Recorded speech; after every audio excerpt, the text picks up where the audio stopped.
Boa noite. No centro da nossa roda de hoje, temos um dos mais experientes e respeitados parlamentares brasileiros, o pernambucano Roberto Freire. Ele tem 32 anos de mandatos como deputado estadual, federal e senador e acaba de ser reeleito para a Câmara, desta vez por São Paulo. É fundador e presidente do Partido Popular Socialista, o PPS, sucessor do Partidão, o velho PCB, Partido Comunista Brasileiro, do qual foi dirigente. E para quem acha que a esquerda é uma só, ele responde com uma oposição sistemática ao governo do PT e do presidente Lula. Na última eleição presidencial, apoiou José Serra e se prepara, portanto, para combater politicamente o governo de Dilma Rousseff.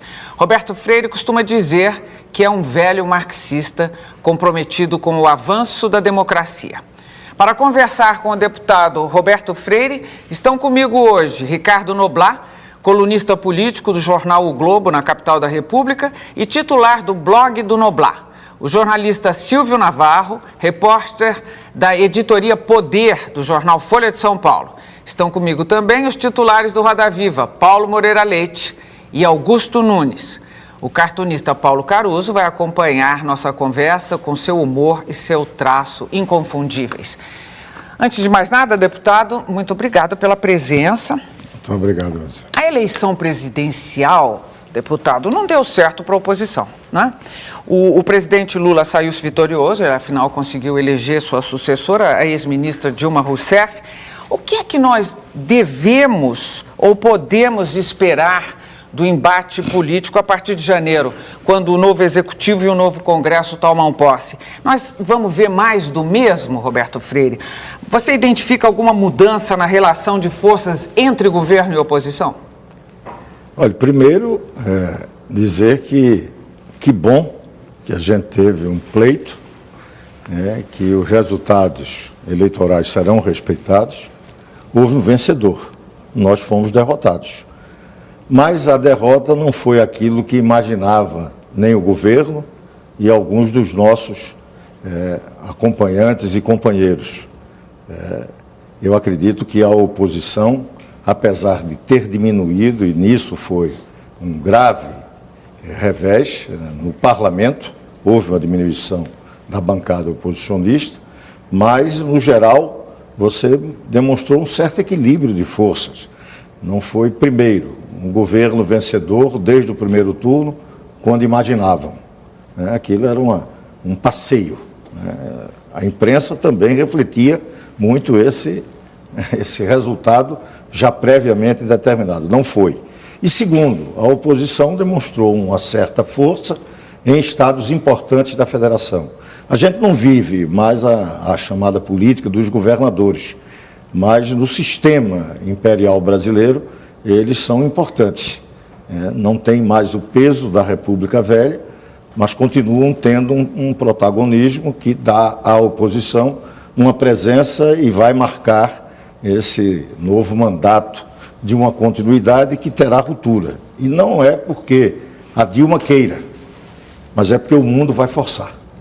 E a diferença vai ser essa. O mundo, como assim? Lula passou os 8 anos do seu mandato surfando numa grande onda de crescimento da economia internacional. Salvo no primeiro ano de seu primeiro mandato e esse final, o governo foi um governo de só benesses de uma economia internacional bombando e ele surfando.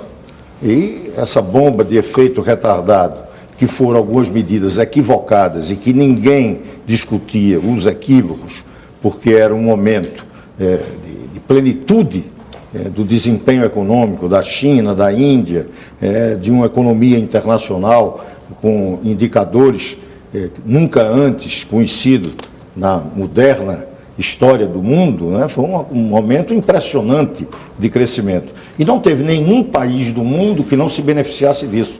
E o Brasil se beneficiou pouco, porque tinha um governo incompetente. Mas isso ninguém via, mas agora vai ver. Agora, no governo Dilma, nós vamos ter que enfrentar problemas que foram deixados por essa incúria governamental. E que agora vão aparecer. Isto muda as relações.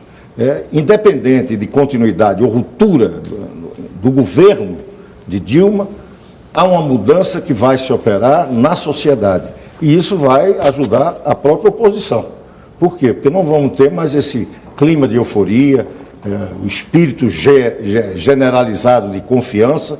Nós vamos começar a ver o Brasil desindustrializado, nós vamos começar a ver uma bomba que está aí com os dias contados de um endividamento excessivo, numa economia que não tem um crescimento robusto, ao contrário, o crescimento foi medíocre, é um crescimento na base do consumo, de um crédito fácil e perigoso quando se junta a isso a um problema internacional de um câmbio supervalorizado para a nossa moeda, numa economia internacional que continua em crise e nos países centrais, e se não for mais grave no Brasil é porque a nossa presença na economia internacional é pequena.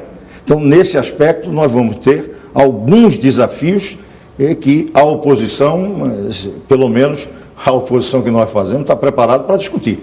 Até porque discutíamos antes. E eu espero que a sociedade brasileira também discuta. E o governo, eu também torço para que isso não venha como um hecatombe para a sociedade, porque eu não quero que ela sofra. Quanto menos sofrimento, melhor. Deputado, então que o governo também melhore. Deputado, eu queria fazer uma pergunta, voltando um pouco à campanha. O senhor é um crítico severo do programa Bolsa Família desde o início. O senhor dizia em 2004 que era um programa assistencialista, neoliberal, dizia inclusive que era a pior forma de caridade, que os setores mais avançados da igreja inclusive eram contra, não é? E dizia até que é uma forma de retrocesso. Estou citando a entrevista do senhor, que a gente leu aqui. Agora, esse ano, o senhor apoiou um candidato que prometeu não só ampliar o Bolsa Família, mas até dar o 13º para quem recebe o Bolsa Família. Eu estava querendo saber assim, quem que mudou? Foi o senhor, foi a campanha, foi a visão que o senhor tem do Bolsa Família, ou como é que de repente foi isso aí? Você imagine, se eu fosse levar em consideração o que eu pensava e penso da Bolsa Família, então eu não teria candidato. Porque é quase unanimidade no país admitir que isso é um grande programa.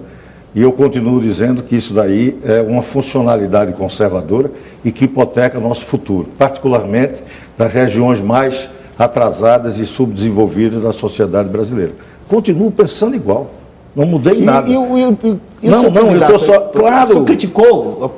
O que é que eu podia fazer? Eu tinha que ter uma opção, eu não podia imaginar, a não ser que eu fosse candidato, para representar o que eu pensava... ipsiliteris, e o candidato seria eu. Dentre os candidatos, quem é que melhor poderia enfrentar todo esse quadro que eu aí apresentei? Um quadro de dificuldade do ponto de vista econômico, da necessidade de correção de rumos, e nesse sentido, independente desse equívoco que Serra tem em relação ao programa Bolsa Família, ele tem muito mais compreensão dessa questão econômica e muito mais espírito republicano para corrigir rumos e menos populista. Em 2009, o senhor também previu que o Brasil ia entrar numa fase muito ruim, no começo de 2009, depois da crise de 2008. Isso acabou não acontecendo, quer dizer, o Brasil foi o último a entrar e o primeiro a sair, né? O senhor tem uma visão pessimista ou isso ou não? Não, eu tenho uma visão realista. Agora, em 2009 o senhor achava que a gente ia para o buraco também, né? Não, mas olha, é porque existe uma tendência das pessoas imaginarem que a crise que o mundo viveu na economia é algo que já foi superado ou se acabou. As pessoas não conseguem nem aprenderem com eventos do passado. Quem for estudar a história vai saber que a crise de 29 não foi superada 3 anos depois, ou 4 anos, ou 5 anos. Não. Foi superada na Segunda Guerra Mundial. Exatamente. A Segunda Guerra Mundial é fruto também dessa crise. Da crise de 29, é verdade. É fruto da Primeira Guerra. Então, a história é um encadeamento, a história não são rupturas, deputado. Né? Então, alguém imaginar que a crise já passou? O que me chama a atenção assim, o senhor em 2009 falava que a gente ia ficar mal. Agora, em 2010, a gente... Vamos fazer uma comparação. Você sabe qual é o desempenho da indústria brasileira hoje? É quase idêntico, se não pior, do que estava em 2009. O Brasil agora, fica claro, algo que a gente dizia desse processo, desses equívocos, está hoje claro, até para todos que não queriam falar nisso, que o Brasil está sofrendo um processo de desindustrialização. Sim, mas o conjunto da economia está crescendo, os empregos estão aumentando. Mas olha, o crescimento de uma economia não pode estar se medindo apenas por 1 ou 2 anos. Não, claro, eu quero dizer que nós estamos hipotecando o futuro. Uma economia como a brasileira, de 180 e tantos milhões de pessoas, continental, como nós somos, não pode ficar pensando que é uma plataforma mera e simples de consumo, exportação e importação. Deputado. Ela tem que ter uma base industrial e esse foi um grande... Sim, mas é isso que eu estou querendo dizer. E nós não estamos cuidando disso. E esse governo, ao contrário, descuidou. Não podemos imaginar um Brasil pensando e se satisfazendo de ser um cassino, de grande centro especulador da economia internacional. Deputado, Augusto, peraí. o senhor, não me refiro ao senhor especificamente, mas ao conjunto da oposição. O senhor está fazendo um discurso agora que a oposição não fez durante a campanha, nem faz agora. Mas me permita dizer... A sensação que se tem, não só para completar, isso, mas eu disse que eu não me refiro ao senhor específico, eu estou falando do conjunto da oposição. Claro, é verdade.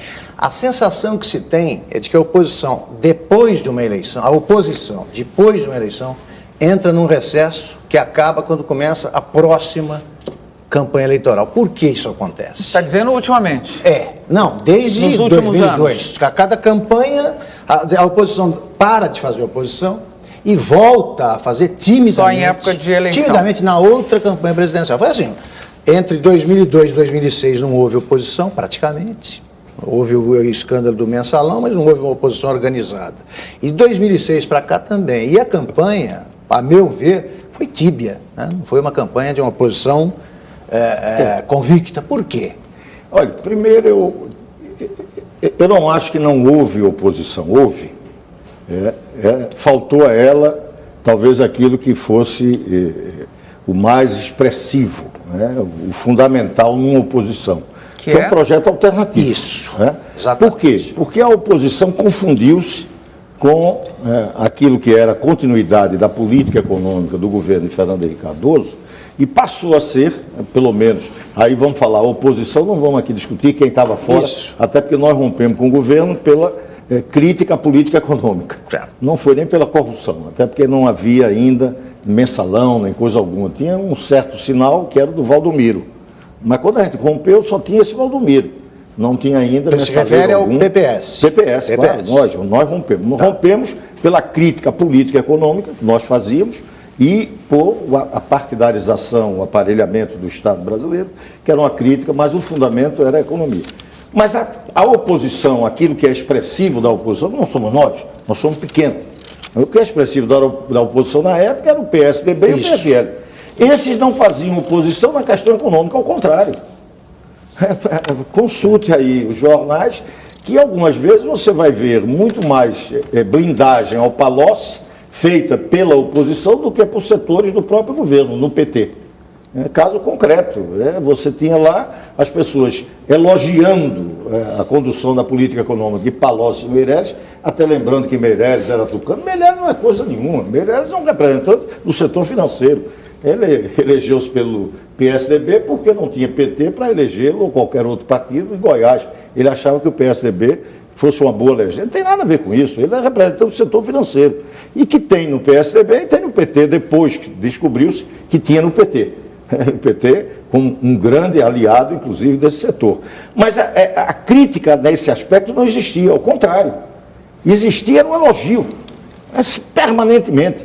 E isto facilitou a que Lula, surfando na onda, criasse na sociedade a ideia, que infelizmente é uma ideia que não está presente apenas no Brasil, não é responsabilidade de São Paulo pela criação do Adhemar de Barros, do Rouba Mais Faz, é infelizmente algo que é mundial. Se algo está sendo feito e se a economia vai bem, não importa outros aspectos que você tenha relativa à má gestão ou qualquer outra coisa, a não respeito à ética. Por quê? Porque se a economia vai bem, tem até a célebre frase, né? A economia, seu idiota. Essas coisas. Não é bem isso, mas aproxima-se. E Lula começou, mesmo com a crítica, aí a oposição foi severa na crítica aos malfeitos e malfeitorias na questão moral, ética, mas isso não era suficiente para deixar de ter um governo cada vez mais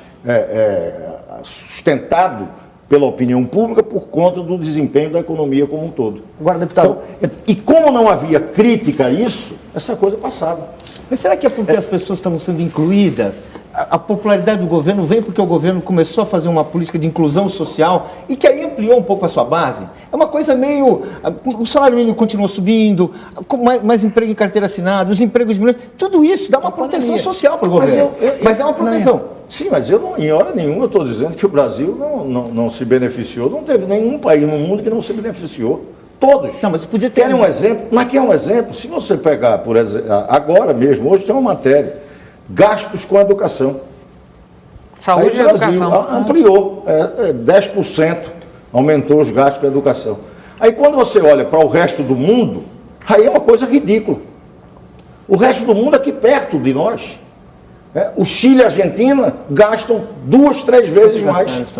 Então eu estou querendo mostrar que com isso, alguém vai dizer, se eu fico dizendo que cresceu 10%, tá ótimo. Agora, e o mundo, como cresceu? Agora, deputado, por que é que com tanta munição, e o senhor está aí falando várias coisas de crítica ao governo, eu digo, essa oposição, pelo menos durante a campanha, eu já nem falo como Augusto, antes, estou dizendo, durante a campanha não foi capaz de fazer um discurso, foi talvez uma das campanhas onde o debate foi mais despolitizado que a gente tem.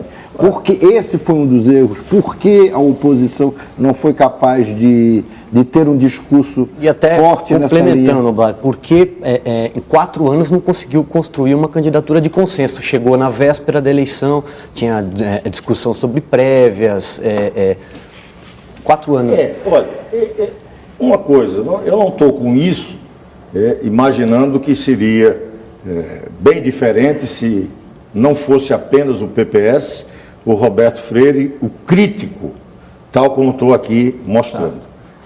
Até porque eu não estou inovando em nada uma crítica que eu venho fazendo. Você está com entrevistas e não tem muita diferença, porque quando eu estou dizendo que em 2004 rompemos com o governo por crítica política e econômica, então isso não é uma coisa criada de hoje. E eu não quero dizer que se a oposição toda fizesse isso, nós iríamos ganhar a eleição, teríamos mudado. Não é isso. Mas seria diferente. Talvez na campanha você afirmasse muito mais a oposição do que você imaginar em 40 ou 50 dias criar toda uma oposição que você não construiu durante o governo. Do ponto de vista moral, não teve nenhum problema a oposição continuar dizendo, e mais, alimentada e retroalimentada por fatos recentes. Mas você acha que a oposição foi veemente nesse aspecto? Então, nesse aspecto, deputado, mas você acha que a oposição foi veemente nesse aspecto? Faltou totalmente agressividade na colocação. Mas também você não podia esperar de Serra, até porque não é o estilo dele. Ele não é uma pessoa de estar... Pronto, se alguém pode dizer, ele não tem nenhuma característica utenista. Vamos falar de uma linguagem... bem simbólica. Não tem nenhum, ele não tem. É uma coisa boa. Mas agora não. Mas, deputado, toda crítica à questão moral, ela passa a ser desqualificada como udenista que é associada ao golpe. Não, Augusto, não é isso. Não veja isso de mim, até porque eu de vez em quando sofro isso. As pessoas ficam querendo dizer que fizemos crítico udenista. Não é, eu estou aqui querendo dizer que não é isso. E nem estou criticando, é uma forma de você se opor. E tem mais, não é crítico udenista você dizer que esse governo foi corrupto. É corrupto, acabou. Não adianta fugir disso, não. Só que isso não teve nenhum grave problema para ele. Nem mesmo quando chegou ao fundo do poço daquela denúncia do Duda Mendonça, a autoconfissão de que praticou um crime. Da campanha de Lula, depositando milhões de dólares que tinha recebido no exterior. Mas se isso não tinha, se isso não repercutiu, deputado, se isso não repercutiu no eleitorado, na eleição de 2006, por que acreditar que essas denúncias iam repercutir agora em 2010? Deixa eu dizer a você, aí você faz a pergunta, está um pouco tudo lá dentro. Por que essa campanha foi despolitizada? Aí me permitam dizer, eu acho que é um bom programa para a gente especular também, não é simplesmente dizer as coisas já assentadas. Eu acho que esse programa, essa forma de você ter o programa eleitoral, ele cria algo que e vocês são também pessoas da televisão, ele cria uma prevalência da técnica da televisão sobre a política. Por quê? Porque você não pode ir para lá como eu estou aqui. Não acho que seja Não, esse deixa eu explicar. o problema central dessa campanha. Não é o problema central. O problema central é que quando você começa a ter campanha sendo dirigida por esse formato da política e da opinião pública via pesquisas... É a influência do marqueteiro.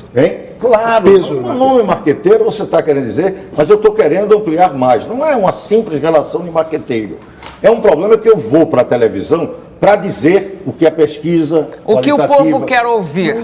E você foge de si mesmo e não fala a verdade, é isso. Não fala a verdade, a sua verdade. Apresenta problema novo. Você não fala mentira, mas não fala a sua verdade, você não mostra quem você é de fato. Eu estou falando aqui o que eu sou.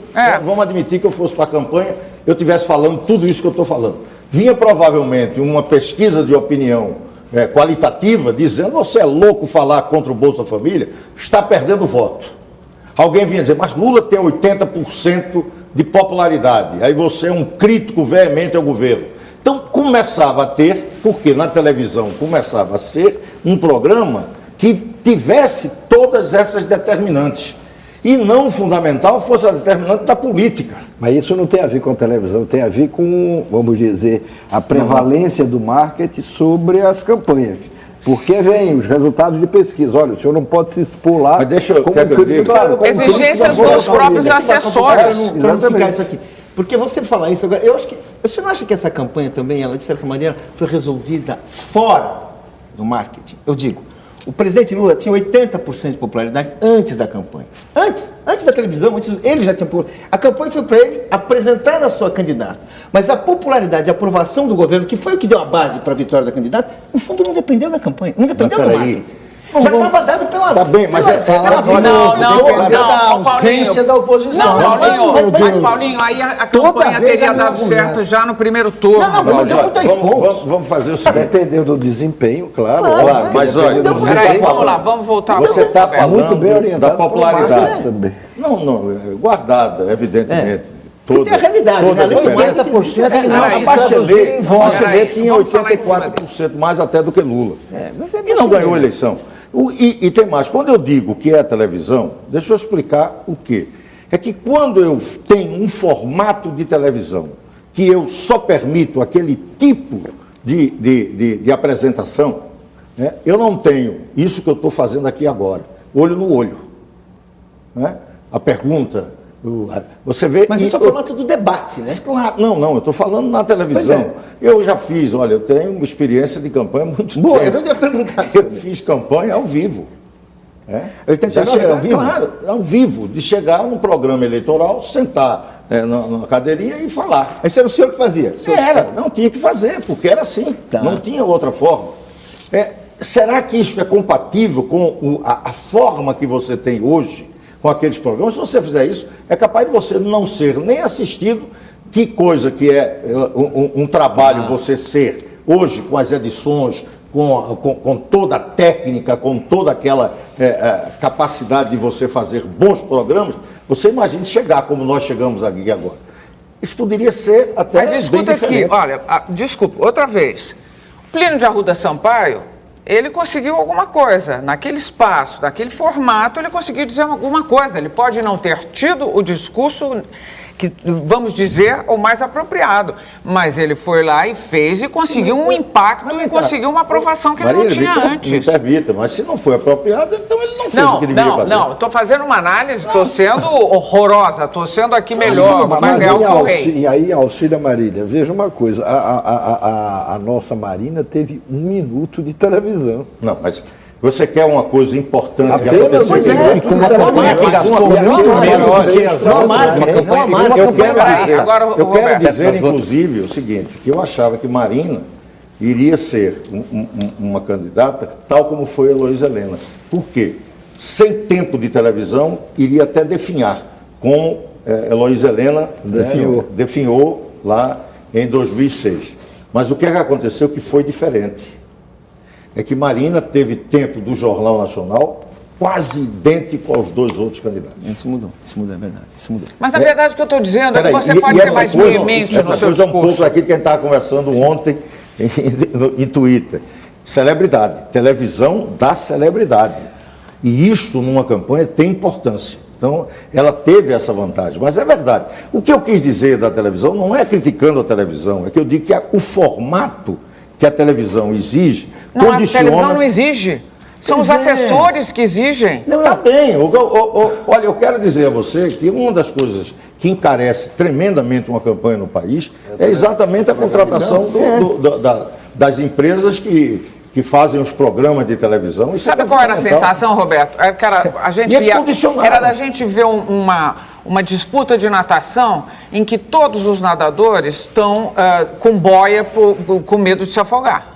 Nadando devagar e de boia para não afundar, entendeu? Sim, mas isso foi verdadeiro. E pior, de vez em quando você tendo na campanha, e nós assistimos tudo isso, vindo temas que nenhum dos candidatos, salvo Marina, e Marina salvou-se disso, até porque não se meteu, mas de todos os candidatos, os dois, não tendo nenhuma das posturas conservadoras. Era isso porque nem Dilma nem Serra são aquilo que apresentaram.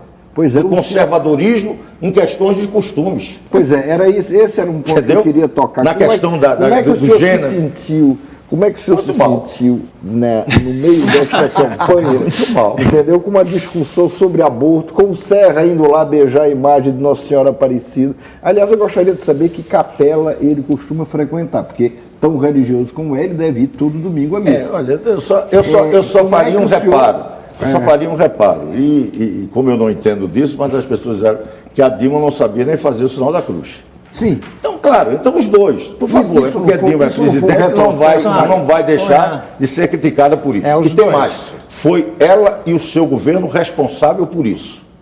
Que ninguém lembra, mas Lula desnecessariamente assinou uma concordata com o Vaticano, que é um tratado. E você assina sempre tratado quando você precisar, no sentido de definir questões, seja de fronteiras, seja um problema das relações comerciais. Quando você está com alguma crise, vamos lembrar que concordata foi algo que surgiu do tratado de Mussolini com o Vaticano, que se cedia em Roma. Nós não temos nenhuma crise com a Igreja Católica, nenhuma. Lula vai e faz uma concordata tão absurda que no outro dia teve que fazer um estatuto das religiões para atender os evangélicos, onde também não tínhamos problema. Então você fez emergir claramente a questão religiosa como uma coisa importante para o governo, porque ele precisava atender setores da sociedade na sua política de bom relacionamento. Isto gerou problema, e eu me lembro, eu falo isso porque eu botei uma nota concreta, porque o Papa se meteu na questão do aborto aqui no Brasil, naquele exato momento.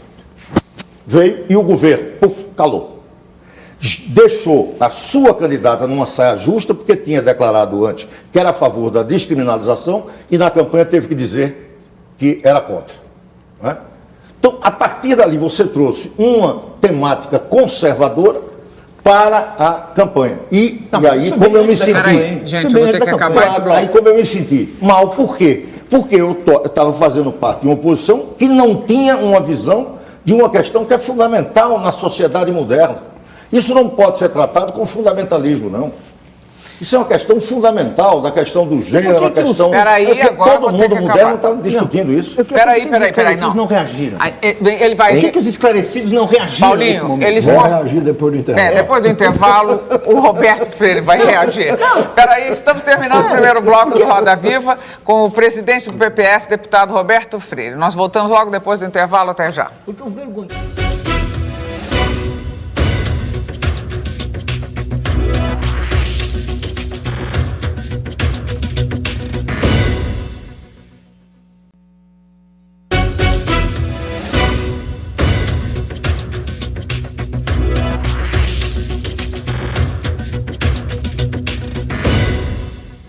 Voltamos para o segundo bloco com o presidente do PPS, deputado Roberto Freire, no centro da nossa roda. Deputado, em várias entrevistas nos últimos anos, você se refere ao presidente Lula como, aspas, uma grande liderança sindical, inteligente e respeitado, mas sem muita formação política de esquerda, fechei aspas. Afinal de contas, O Lula não foi sempre da esquerda? E que formação, entre aspas, é essa que faltaria ao presidente? E ainda colando uma pergunta, o que ele teria feito de diferente, por exemplo, nesses 8 anos, se ele tivesse essa formação política de esquerda? Bom, primeiro eu fui beneficiado, porque nessa época, quando eu disse isso, Lula ainda não tinha se declarado que não era um homem de esquerda, que não era. Eu hoje já sou beneficiado da própria declaração do Lula, considerando-se como um homem que não tem nenhuma trajetória política até vir ao PT no campo da esquerda. Muito ao contrário.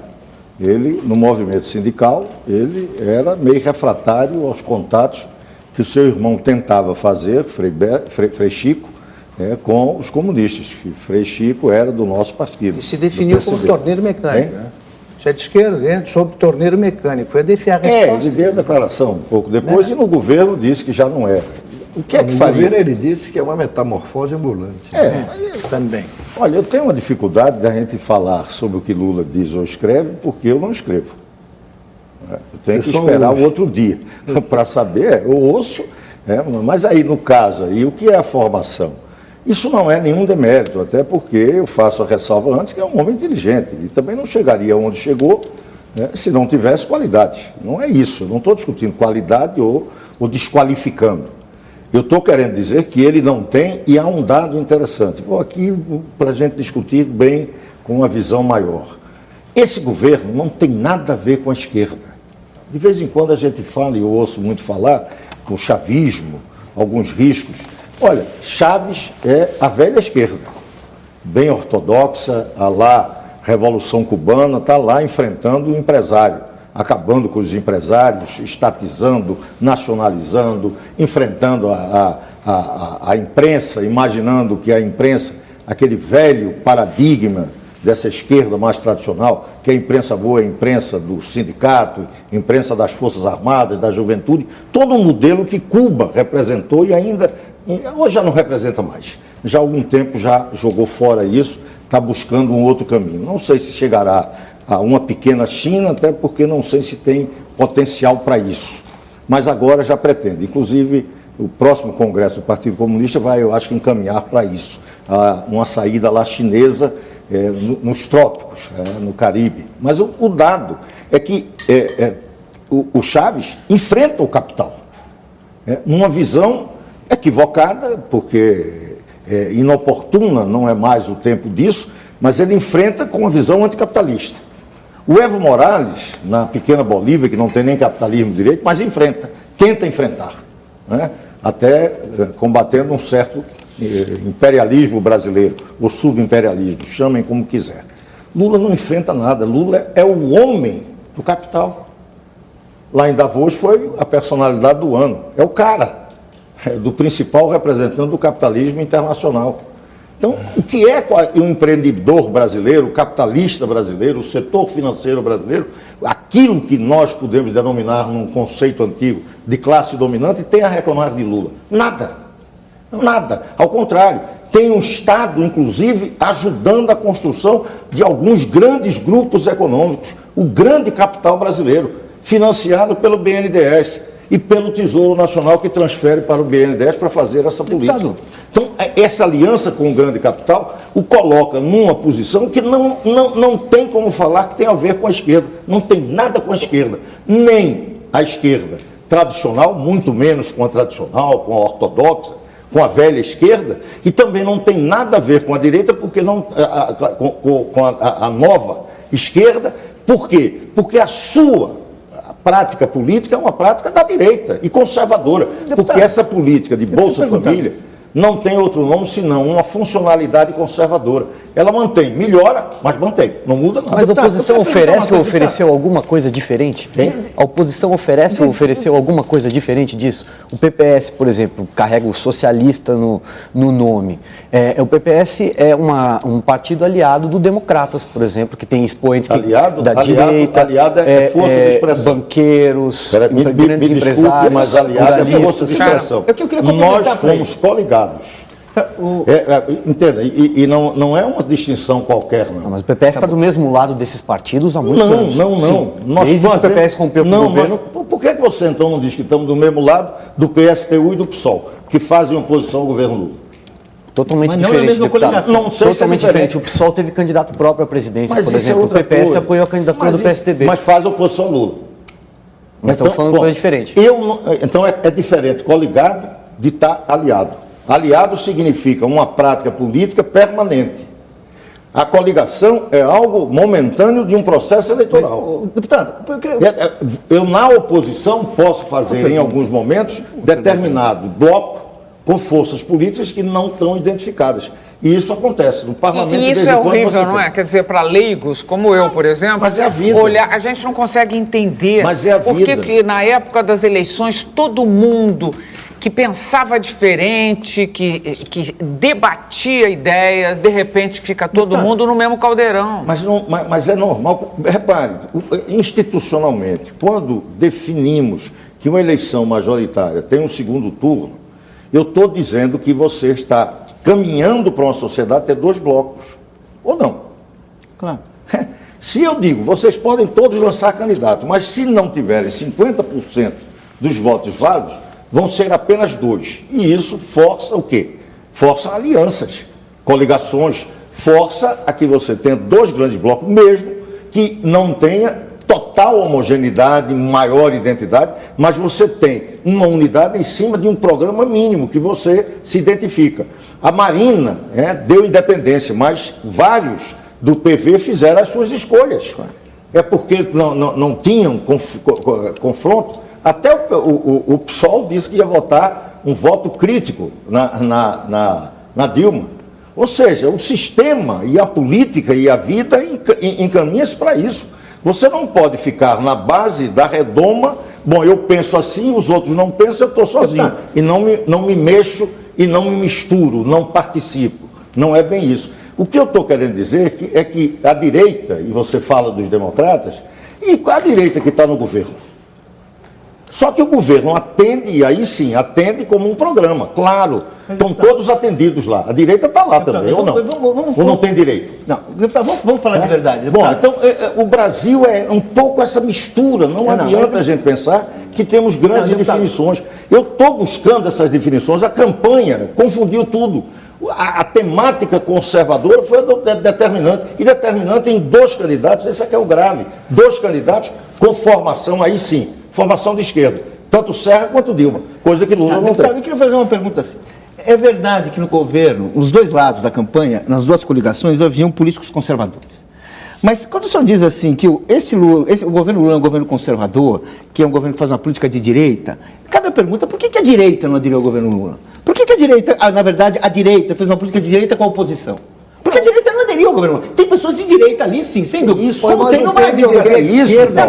Mas a direita não tem. O que a direita brasileira é o DEM. E o direita brasileira é o DEM. Peraí. O MDB é morto. Não vou Deixa falar ele responder, então. Não vou falar PMDB, não vou falar PMDB, até porque PMDB tem de Direita, que é tudo lá. direita ou esquerda, Não, mas por PMDB é favor. um Deixa ele Então você quer dizer que o PP é o quê? ficou ali. Não, mas me diga o que Aderiu ao vencedor. Não, senhor, não. Ficou em cima do muro enquanto pôde. Estava no governo, por favor. Sim, eu estou dizendo, tem Mas- participação. A mas direita brasileira não aí estava incrível. como apoiando Quer Lula. dizer, Desculpa. na oposição, porque a oposição ao governo Lula e vota conosco, está conosco. Não. Agora, está lá no governo como ministério. Claro. Tem papel fundamental junto ao governo. Deputado, você acha que Peraí, a não, direita vamos fazer está o no seguinte, governo o Lula? setor financeiro é de esquerda, Davos, na Suíça, mudou de posição, reconhecendo em Lula o homem do ano. Ele não fez isso porque acha que o Lula é de direita. Mas eu não estou dizendo que é de Foi pela direita, mas recuperação do espera aí, Brasil, por favor. Eu estou querendo dizer que Davos nunca vai dar a Chaves da Venezuela, nenhum título. Mas sabe aquilo que E eu não estou espera, defendendo, Paulo. por favor, eu não estou Espera, querendo dizer, nem quero elogiar Chaves. Eu estou apenas querendo, objetivamente, dizer a você que Chaves confronta o capital. É uma posição de esquerda equivocada, não tem mais nenhum futuro, está muito mais representada no passado da Revolução Cubana do que qualquer perspectiva de futuro. Mas ele enfrenta. Né? Então está lá, vinculado ao que a esquerda pensa, que está muito presente em vários setores do PT. É bom que se frise isso também. Lula não só recebe como é considerado o cara e é presente no FMI, hoje é homem do sistema internacional. Eu não estou reclamando disso, eu estou apenas objetivamente. Peraí, objetivamente, isto é posição de esquerda? É só isso. Porque Obama nos Estados Unidos está sendo e sofrendo uma pressão grande da direita norte-americana. Eu quero saber qual é a direita brasileira, que representa os setores da indústria farmacêutica, dos planos de saúde, o setor bancário, os grandes empresários ligados à CNI. Quem desses setores representado, eu não estou falando individualmente, ou um partido, ou não, eu estou falando o que isto pensa. A Fiesp, até o presidente da Fiesp é socialista e aliado de Lula, aqui de São Paulo. Peraí, quem vai me dizer que isto é um governo de esquerda? Por favor, estão satisfeitíssimos os setores que nunca foram de esquerda em toda a minha longa trajetória de 68 anos de atividade política. É porque a esquerda se renovou e você não. Exatamente por isso. Talvez seja por isso. Nisso daí eu fico com a velha esquerda, não sou aquela ortodoxa. Só o seguinte, o PMDB, por exemplo, como é que o senhor qualificaria o PMDB? Ideologicamente, se é possível qualificá-lo, como é que o senhor acha? Aliás, ainda existe direita e esquerda? Governo sempre. Existe. Você acha que ainda existe ou esses limites já se... Existe. O que está acontecendo? Sim, porque isso é só um o seguinte, referencial. Desculpe, Então, Roberto. só uma coisa, Roberto, isso é um referencial. Roberto, só para completar a resposta. É difícil dizer que existe esquerda e direita se eu analisar isso de forma estática ou mecânica. Isso como o que era antes. Mas o que está se formando, tem referenciais, o posicionamento político. Que é um exemplo. Os Estados Unidos, é ótimo a gente analisar. Para fora, é uma potência que está cuidando dos seus interesses e pouco importa que lance 600 bilhões de dólares, vai estourar a moeda, vai estourar o comércio internacional, isso aí ele está no seu interesse. E para isso estão todos unidos, estão lá juntos. Mas internamente é algo ilustrativo. Você vê lá o que é o Tea Party e você vê o que é o Obama na disputa na questão da área da saúde. Não tem esquerda e direita? Claro que tem. Mas, Roberto, Agora, a esquerda e direita, Roberto, você está chamando de centrão. A tendência é que você não pode mais analisar com valores do passado. Mas é exatamente o que porque o acontece mundo está mudando, mas vai ter afirmações claras. Roberto, deixa o Augusto colocar isso. Roberto, só um segundo, Paulo. Tem pessoas de direita Paulo, que vão para um lado, de esquerda vão para outro. Só para completar, porque eu estava querendo dar um pouco mais de colorido a esse quadro pintado pelo Paulo em branco e preto. Você disse que o PMDB é de centro. O Sarney é de centro. Não. Mas se o Sarney não for de direita, eu não entendo mais nada. Não, mas eu disse centro. Mas bota direita. Eu ia defender isso. Aí entra a questão do fisiologismo. O PMDB é governo, é cargo. Não, o PMDB há muito tempo se transformou.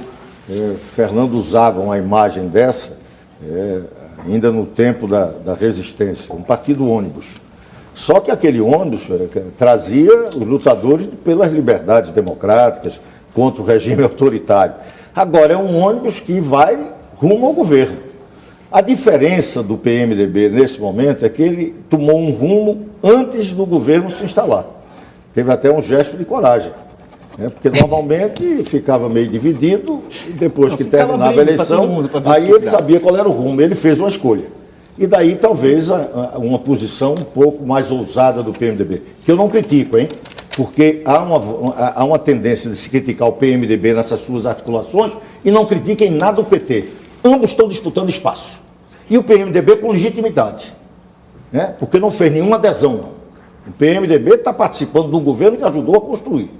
Bem diferente de outras vezes, quando tentava ganhar espaços depois de uma adesão. Agora não, o PT não tem que reclamar. O PT tem que faz suas articulações e pensa que é o bonzinho. E o mal aí é o PMDB. Não é. Nesse daí é uma disputa natural no regime democrático. Acabar com essa, de colocar no PMDB. Mas o PMDB tem lá setores extremamente conservadores e tem ainda setores mais avançados. E isso vem e pode continuar existindo. É a vanguarda do atraso. Porque ele tem Quais são esses setores mais avançados do PMDB? Quais são esses setores mais avançados? Pedro Simon? Não, mas... Não, só estou perguntando, até para facilitar, ajudar. Eu tenho que ter um certo cuidado, porque, para mim, né? Pode você não concordar. Mas eu diria a você que o Rio Grande do Sul não é porque apoiou no segundo turno Serra, não é isso. Mas é porque o setor mais avançado do PMDB é o PMDB que faz oposição ao governo Lula, é isso que eu estou querendo dizer? Não, porque pode ter alguém que não faça oposição ao governo Lula dentro do PMDB, que você pode me citar individualmente.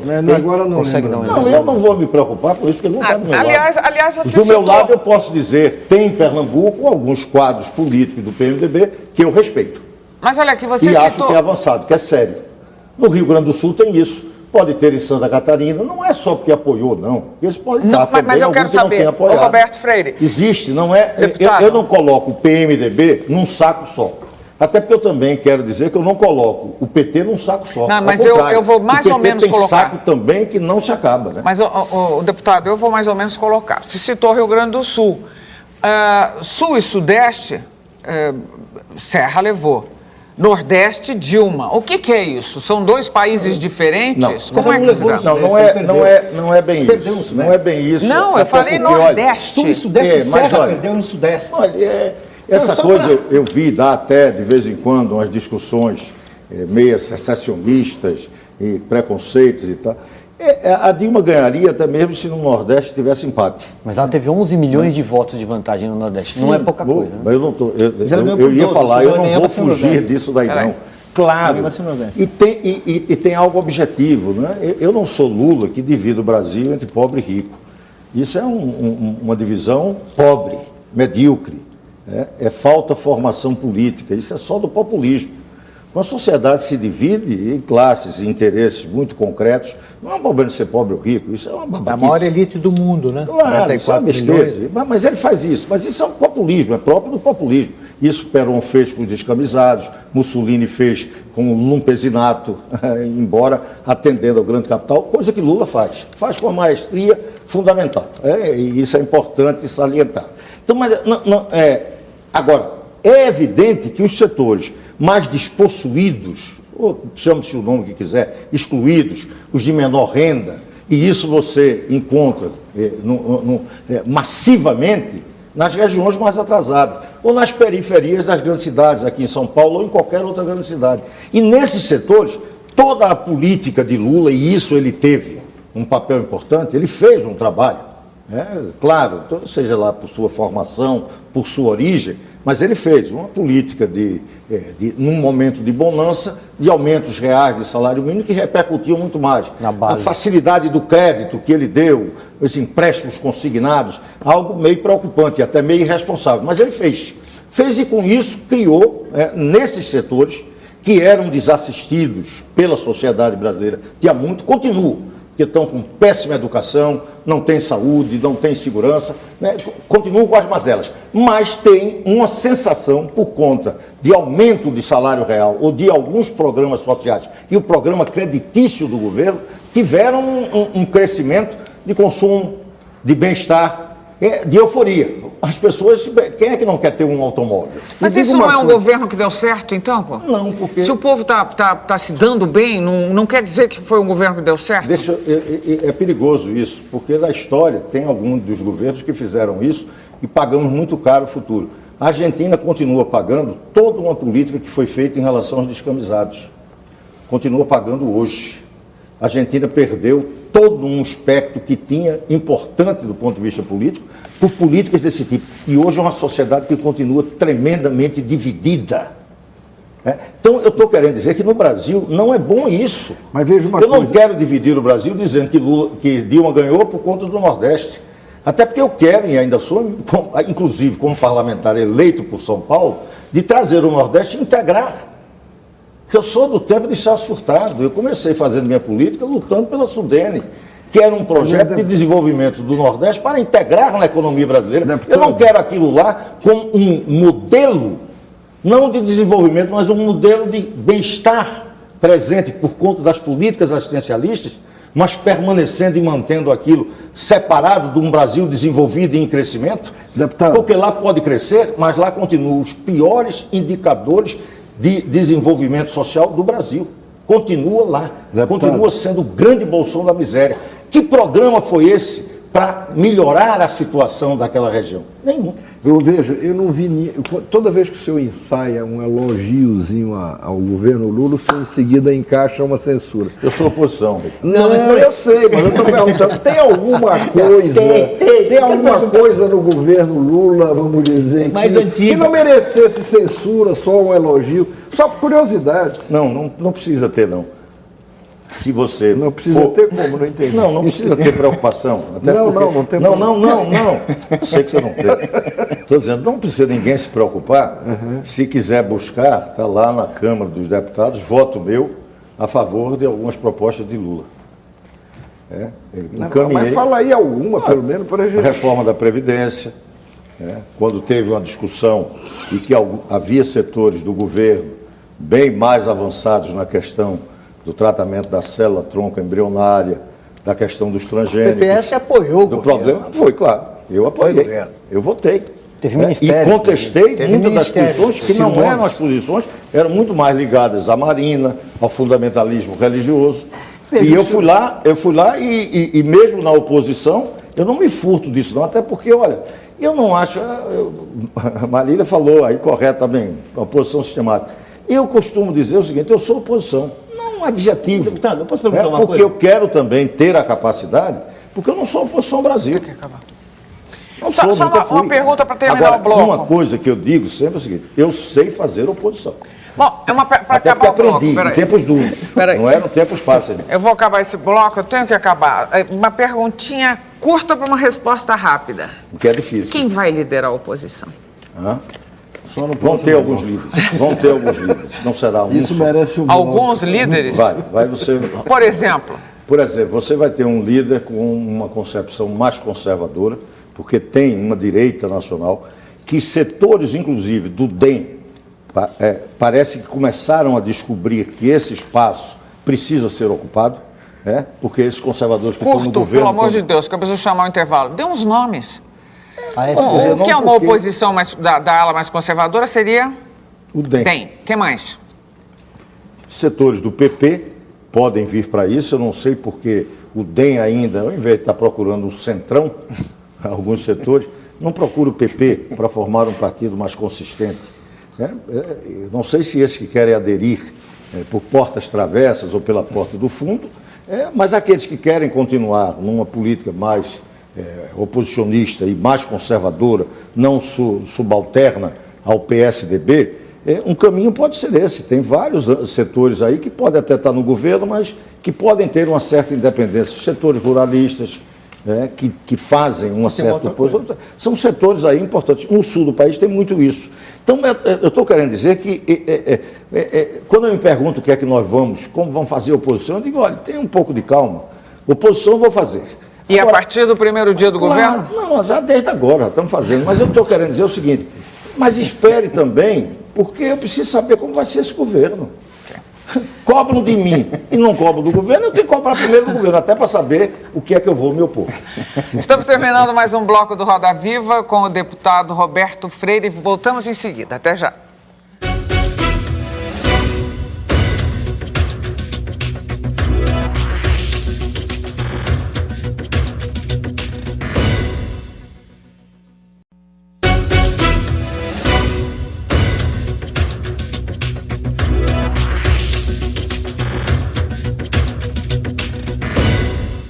O Roda Viva volta para mais um bloco com o deputado e presidente do PPS, Roberto Freire. Deputado, você tem 40 anos de vida pública e acaba de ser reeleito mais uma vez, né? O que move um político hoje em dia? É uma pergunta, parece muito simples, mas acho que existem alguns problemas atrás dela.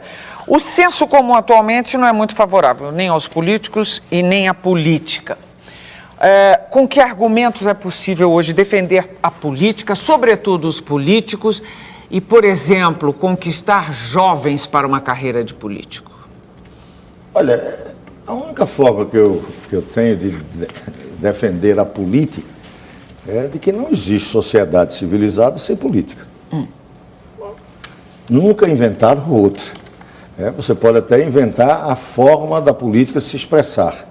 Nem sempre foi através de partidos, das instituições que temos, até porque na história da humanidade outras instituições tiveram a forma e a maneira de representar os interesses da sociedade da época. Quando surgiu esquerda e direita, as pessoas se aglutinavam em torno dos clubes. Você tinha os jantares que se reuniam, as pessoas que iam fazer política e começavam a chamar o clube dos jacobinos, tinha os mais radicais do Sans-Culotte, tinha os gerondinos, surgiu esquerda e direita nisso. Antes deve ter tido de outras formas de representar-se, seja lá dentro dos feudos. A história não deixa de ter representação política, senão ela não existe. Aí você vai para a barbárie. Sem a política não tem civilização. Isso no sentido mais geral. Nós estamos vivendo num momento em que as instituições contaminam a ideia de que pode ter uma outra forma que não a política. Isso não existe. Não, eu acho que me expressei mal. Mesmo aqueles que renegam a política que aí está, eles estão fazendo uma forma de política na sociedade, que é a omissão. Entendi. É a despreocupação, pensar que cuidar da sua vida individual, ou dos seus, ou da pequena comunidade sua, familiar ou de amigos, vai resolver o problema. Não vai. Um problema cada vez é um problema mais complexo e vai exigir não mais nem sociedades puramente nacionais, porque é uma política global. Não adianta você fugir disso, e cada vez mais. Então, dizendo isso, eu digo que não tem, deixa eu usar essa expressão, não tem salvação fora da política. Não essa política que está aí, essa precisa ser melhorada. E tem muita justificativa para não participar, seja juventude ou qualquer um. Os exemplos não são nada bons. E por que é que a gente entra e continua na política?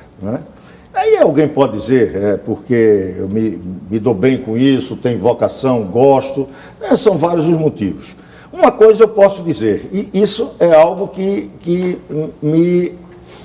eu diria, me representa. Tem um nomezinho que eu queria dizer, me fugiu agora. Realiza, não? Me realiza, exatamente. Me realiza. Eu me dou bem nisso, não reclamo.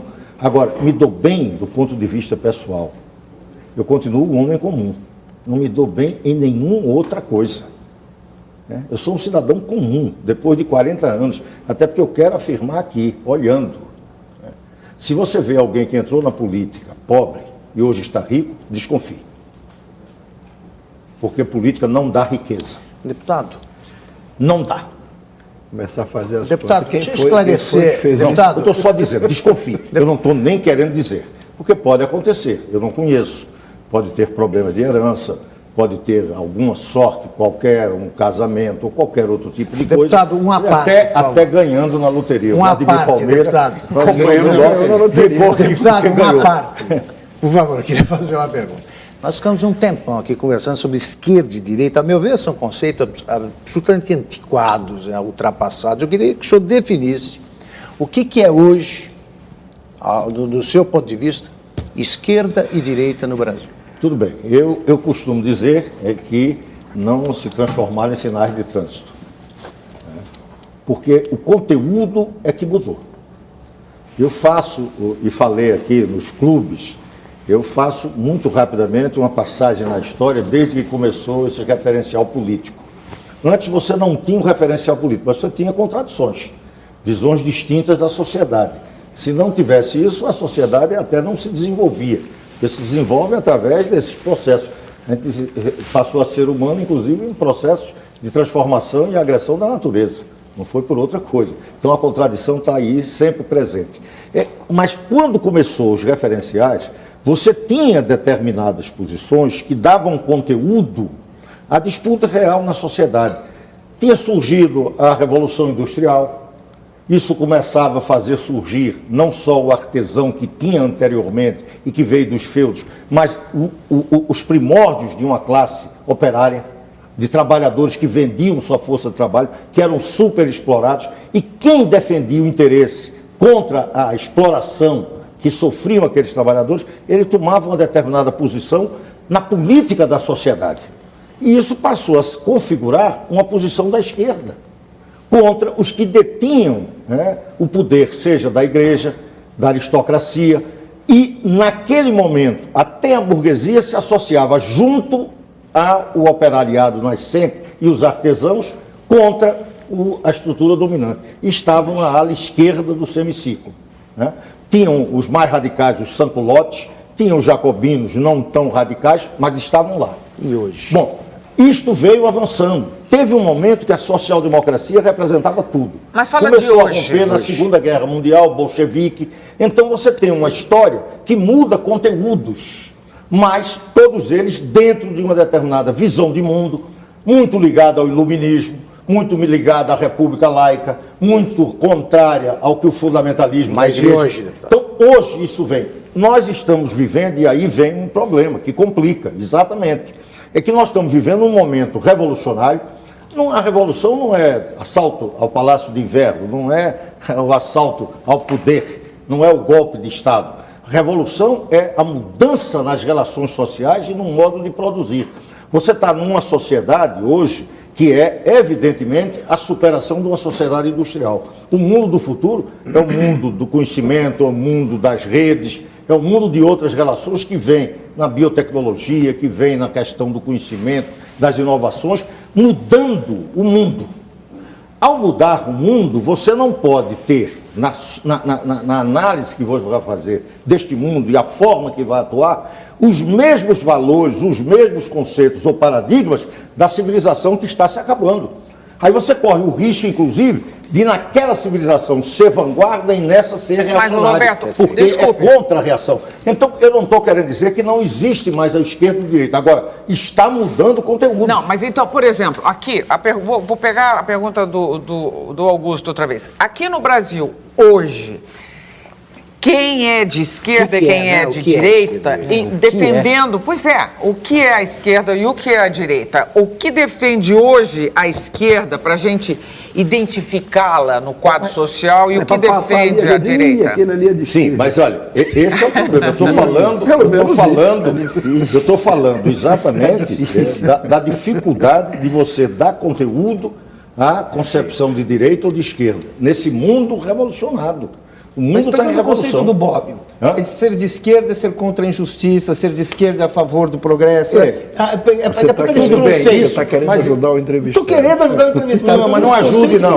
Não, eu conheço. Chegamos a um impasse. Não, peraí, mas eu conheço isso e não é assim. Até porque eu posso dizer a você que tem algumas pessoas que defendem ou têm concepções conservadoras e que defendem a justiça. Por favor.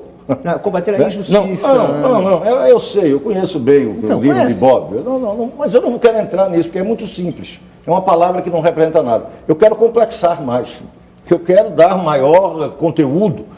O que é que significa, por exemplo, a agenda ambiental? É de esquerda, mas você tem também, dentro da agenda ambiental, setores tremendamente conservadores. Conservador, inclusive, na questão ambiental. Né? De museu vivo, de não entender que o mundo não vai parar, que nós vamos regredir, que nós vamos tocar fogo nas cidades e volta tudo para o bucólico do campo. Não é assim. Né? O mundo vai continuar. Como é que nós vamos enfrentar a questão ambiental, que é fundamental, mas sem ter qualquer veleidade de voltar na história? Saber como fazer daqui para frente. Ser de esquerda é isso. Ser conservador é ver a questão ambiental sem nenhuma perspectiva do que é que nós vamos fazer daqui para frente, como se a história fosse parar. Se eu falei desse tema, eu vou falar na questão do gênero. É ou não uma agenda moderna do mundo do futuro? Não era lá atrás. Enfrentar essa questão é ter uma visão de vanguarda, de mudança, de acompanhar a transformação. E isto, para mim, é ser de esquerda. Não entender é ter uma visão conservadora e da direita. Não entender esse processo. Então, eu ter uma posição hoje de discutir a descriminalização do aborto é uma posição avançada, é de esquerda. Quem é religioso? Sim, mas eu não estou discutindo a religião, estou discutindo uma república laica. Mas a esquerda não está substituindo aí o mito do bom selvagem? O homem de esquerda é o homem bom. Não, mais complexo isso. Não, isso eu não estou falando que o homem é bom. Não, a esquerda apoia isso. Sim, mas então, repare, se eu disser a você que eu sou filho do iluminismo e não do obscurantismo, eu não estou dizendo que é bom. Tem gente que gosta do obscurantismo, mas eu não gosto. Quando eu digo que sou de esquerda, eu sou filho do iluminismo. Por exemplo, não é de esquerda um movimento, apesar de na retórica serem até muito revolucionários, que entra num laboratório e toca fogo no laboratório, que quebra o laboratório, que queima livro. Isso não tem nada a ver com a esquerda. Não tem nada a ver com a esquerda. Falando nisso, o senhor acha que o MST... Veja, fora, o senhor está citando um episódio, e claro que não é um episódio isolado, porque isso já aconteceu. Sim, porque mas não é o episódio. Quando queima... Eu sei, a postura, o comportamento... É contra o progresso na ciência. O MST é de esquerda, só para poder entender aí nessa discussão que eu me perdi um pouco. Não, na luta pela transformação. Não, porque Augusto pode sair daqui achando que é de esquerda ou de direita, sei lá, e fica complicado. Eu também. Não. Então, eu quero dizer a você o seguinte, o MST, quando luta por transformação da estrutura fundiária, ele está tentando enfrentar um problema da miséria, da desigualdade, da injustiça. Isso é uma postura de esquerda. Né?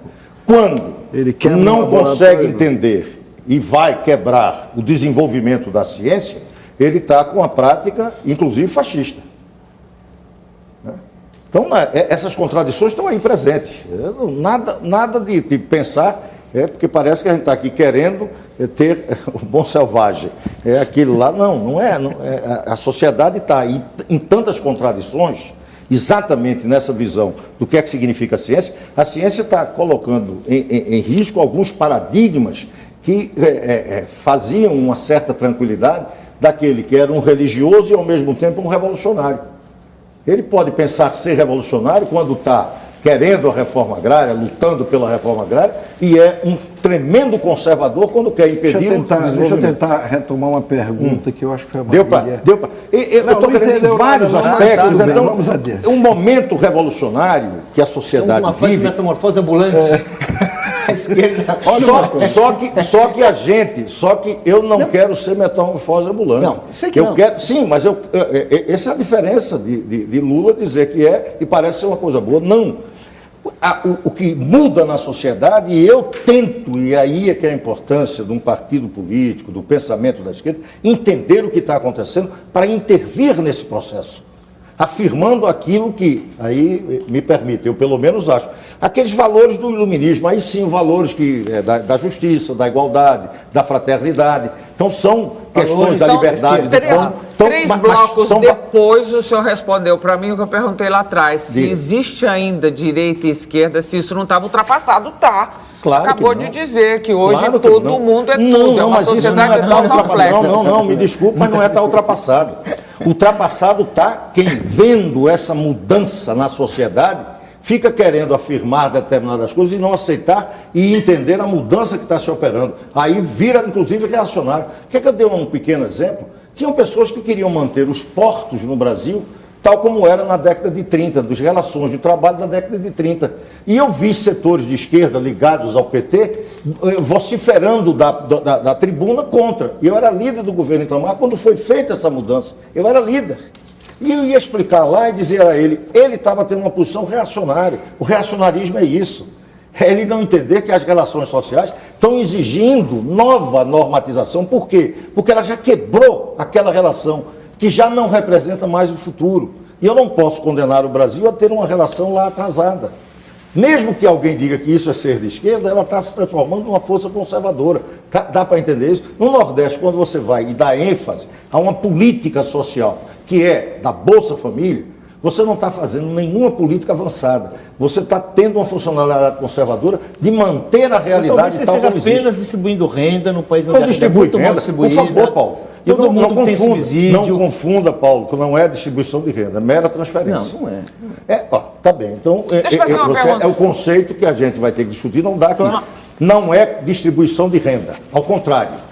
Por quê? A renda piorou? Não. Claro, vou te dar um exemplo. A vida das pessoas melhorou. A vida das pessoas melhorou. Elas têm mais acesso à renda, deputado. Olha, a renda... Você tem uma posição... E menos miseráveis hoje no Brasil, menos pobres. Modificou essa posição. Tá certo. Vamos fazer o seguinte. Mas a vida das pessoas melhorou, deputado. Porque elas têm mais acesso à renda. Peraí, mas deixa eu te dizer uma coisa. Se você pegar agora, a gente sai daqui, vai num farol... Aqui em São Paulo não tem muito. Eu fiz essa matéria. Se a gente fosse no Nordeste, a gente ia pegar lá um mendigo. Semáforo aqui. Aqui é farol. Farol. É farol. Farol Aqui é semáforo, você Lá- entendeu, lá, Noblar? lá na sua Vem com terra. Deixa ele não, falar. não, isso é na nossa terra, era de sinal. Mas aí, vai lá, aqui não tem muito mendigo. Mas pega o mendigo e começa Não a dizer tem a ele. muito, Não, mas espera aí, tudo bem, vamos dizer que tem. Então, pegue um, Gente, deixa ele escolha falar, um. gente. Escolha um ou dois, e dê a ele todo dia. Não vamos chamar esmola, dê uma bolsa. Eu vou dar uma bolsa ao mendigo. Eu dou uma bolsa. Ele vai ter melhora de vida. Ou não? Você duvida? Sim, Vai. claro. Vai? Claro. Para. Ele volta o quê? A ser o quê? Mendigo? Depende se ele aplicou, se fez Mas eu não estou direito. vendo a aplicação. Esse é que eu estou querendo dizer a você. Continua ainda vindo para o sul do país para pegar emprego. Não, a Porque migração em São tem Paulo é isso. negativa hoje em dia, Mas deputado. não é, eu estou querendo dizer. Ele tá Mas dando. voltando aqui vindo, o que você está falando também não corresponde. Mas eu não tô, mas eu não, você não me corrija, porque os indicadores do Nordeste, se você tivesse dizendo que estava andando para trás, nós estávamos numa sociedade dos caranguejos. Mas eu estou querendo dizer a você e que eu não analiso o Brasil de ontem. Eu tenho que analisar o Brasil ao que é o mundo, para saber se ele está avançando com o mundo. Você não compara o crescimento do seu filho com ele mesmo ontem. Você compara com as crianças da mesma idade. Você faz a comparação do que ele está aprendendo com outros que aprenderam. Você não faz com o que ele aprendeu hoje que não sabia ontem. Você quer saber o que é que os outros estão sabendo. Isto é que existe na sociedade. Eu não quero analisar o Nordeste em relação ao que o Nordeste era antes.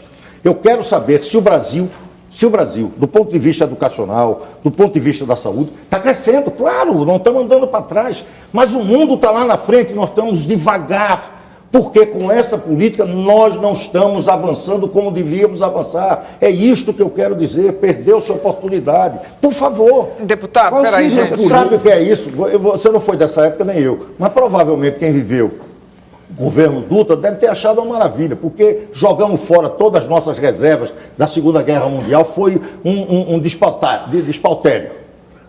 E ninguém lembra do governo Dutra. Não, ninguém lembra aqui. Ninguém Pelo menos lembra. Nessa mesa não. Claro, não, mas Agora, não é porque não viveu, não.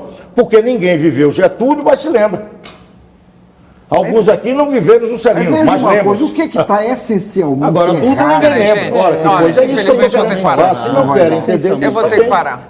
Olha, deputado, vou terminar o bloco, afinal, terminando o programa, na volta a gente vai fazer um balanço. Eu queria terminar fazendo uma pergunta simples para uma resposta curta. Dano, você já pediu uma O vez e eu presidente não consegui. Lula chegou a mais de 80% de aprovação. Eu acho que isso deve dificultar consideravelmente a situação da oposição. O que eu gostaria de saber diante disso, afinal, o Lula é o cara ou não é? Como é que o senhor me responde a essa dúvida? Para mim não é o cara. Né? É uma pessoa que vamos respeitar, até porque todos os ex-presidentes... Mas menos os 80% de aprovação, nós estamos falando de um país inteiro. Não, mas eu quero dizer a você que eu vi um mapa e vou terminar dizendo do mapa. Se você pegar todos os presidentes ou primeiro-ministros, né, que são as duas formas, eu não falo de rei, né, primeiro-ministros ou presidentes, do mundo nesse período de bonança, você não encontra nenhum que não tenha sido bem avaliado. Vamos escolher a ponte 1 na América Latina. A ponte. Chaves. Está agora com crise econômica, está com problema, mas assim mesmo ainda mantém uma boa. Chegou perto do que Lula tem. No Chile, a Bachelet. Uribe. Né? No Peru, o Alan Garcia. Na Colômbia, Uribe. No momento de bonança, toda a Europa. Maravilha nos Estados Unidos. Não tinha ninguém. Né? Então, esse é um dado concreto. Estou falando 8 anos Bom, depois. mas eu 80%, 8 anos depois. A Bachelet ficou também, todo o seu governo, que não é de 4 anos, é um pouco mais. A gente não vai conseguir que ele elogie o Lula. Mas você não ele precisa. elogiou de Olha, outra tem maneira. tanta gente para elogiar. Eu estou O Obama, por exemplo, fracassou. Para elogiar? Ó, que não falta. O Obama fracassou? Ao contrário, poucos no Brasil. Até nessa mesa tem.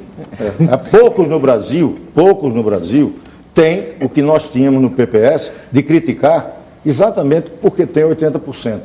Essas unanimidades, eu já enfrentei uma e não foi nada bom para o Brasil. Médici tinha mais popularidade e nós enfrentamos e tinha uma coisa muito pior, que ainda bem que a gente tem hoje. É bom isso. Temos democracia. Naquela época não tínhamos, não. Bom, nós estamos chegando ao fim de mais um bloco com o deputado Roberto Freire e voltamos já já.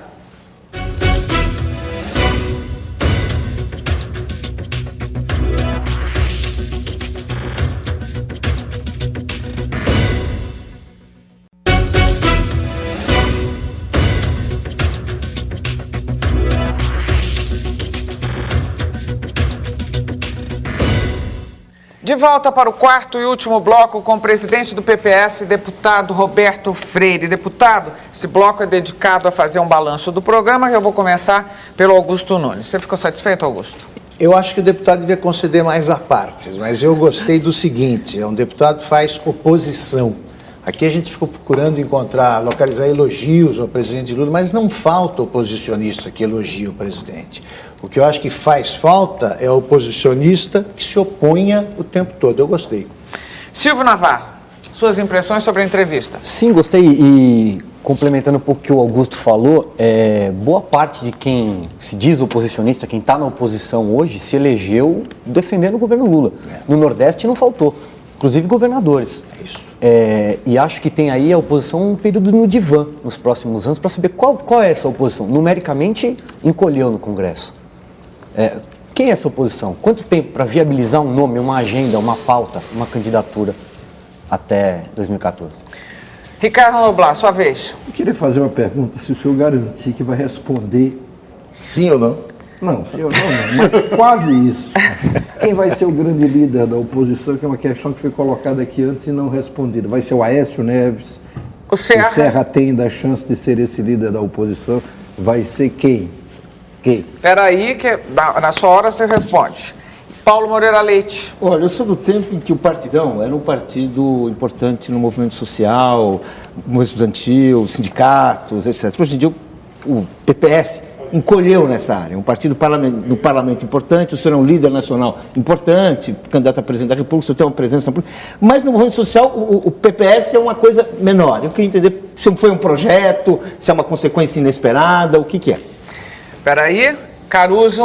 Bom, eu acho qual que foi a imagem foi muito do dia? interessante do ponto de vista de conhecer o academismo da política, que é a sua formação toda aí. Tem um desenho que eu acho que é marcante aqui, que é esse, que dá as suas origens. O senhor é filho do iluminismo, mas não é Bobbio, não. E agora essa questão, quando o senhor fala do exemplo do mendigo na porta do carro, né, pedindo uma Bolsa Família, não, agora é Louis Vuitton, agora é Dilma. Muito bem, agora a sua... Agradecer, talvez na resposta dizer que eu acho que, pelo menos no meu otimismo, eu acho que a oposição não vai precisar de um longo divã. Eu acho que a realidade social vai dar oportunidade para que a oposição tenha muito mais firmeza no governo, que pode até não ser ruim para ela, né? Pode até alertá-la para alguns dos problemas que ela vai enfrentar, mas ela vai ter uma oposição mais firme, porque a realidade vai exigir assim. Vocês vejam que ela já está tendo que enfrentar coisas que ela não imaginava. Problema de dizer aquilo que Serra disse causou um certo frenesi da discussão sobre a autonomia de Banco Central, a questão cambial, questões na área econômica que eram imexíveis, me permitam usar isso, esse neologismo, né? Então, não creio que seja um divã. Ao mesmo tempo, dizer que é uma precipitação alguém querer que eu diga agora quem é que vai ser o líder da oposição vendo 2014, porque está tudo muito misturado com isso. Eu diria que eu não sei nem como 2014 chegará esse governo. Mas está pintando alguém com mais força? Não, claramente você não precisa pintar com mais força ninguém. Você tem hoje 2 grandes governadores dos 2 principais estados brasileiros. Geraldo Alckmin. Cita o Aécio, né? Hã? Não, Acabou de citar. Citou o Aécio. Citou a Anastasia. Não, mas estava pensando lá. Anastasia, é verdade. Mas você vê, Eu falei? Gente, peraí, o tempo. É verdade. Me Viu, desculpe, mas você veja O o seguinte, tempo. você veja o que é a política brasileira, até porque de vez em quando você pode confundir, porque o nome de Dilma é Lula. Né? Ele próprio também disse que o dele era Dilma. Vai, Mas tudo bem. Então, Tá bom. essas coisas aconteceram, mas quis falar de Aécio, inclusive com muito maior liberdade, até porque o governador não faz oposição. E ele, como senador, pode fazer e pode liderar. Eu não tenho nenhuma dúvida de que ele vai exercer esse papel. Não é discutindo 2014, mas ele vai ter esse papel e eu acho que ele está se preparando. Inclusive, acredito que até percebeu que tem que fazer oposição, com as características próprias dele, mas vai fazer. E, por último, dizer ao Paulo Moreira, que nós, do Partidão, e eu faço essa referência porque isso para mim é um passado muito honroso. Isso para mim não é... eu me sinto como credor de tudo isso. Eu sou o que sou por conta dessa minha militância, não vou fugir dela. Nós perdemos, e perdemos no mundo, fomos derrotados, a nossa experiência marcou o mundo, mas foi derrotado. E no Brasil, nós abrimos espaço para o grande partido da esquerda, que é o PT, sem nenhuma dúvida. Nós somos parte de uma esquerda histórica que fez o seu ajornamento, que todos vão fazer, mas que nós não conseguimos ser a força determinante. Isso está ainda dentro do PT, com todas as suas contradições. Por isso que ele não gosta do PT. É isso aí. Olha aqui, muitíssimo obrigada, deputado Roberto Freire. Obrigada, querido Silvio. Obrigada, Noblar, meninos, Caruso. Obrigada a vocês aí em casa. Até a semana que vem. Tchau.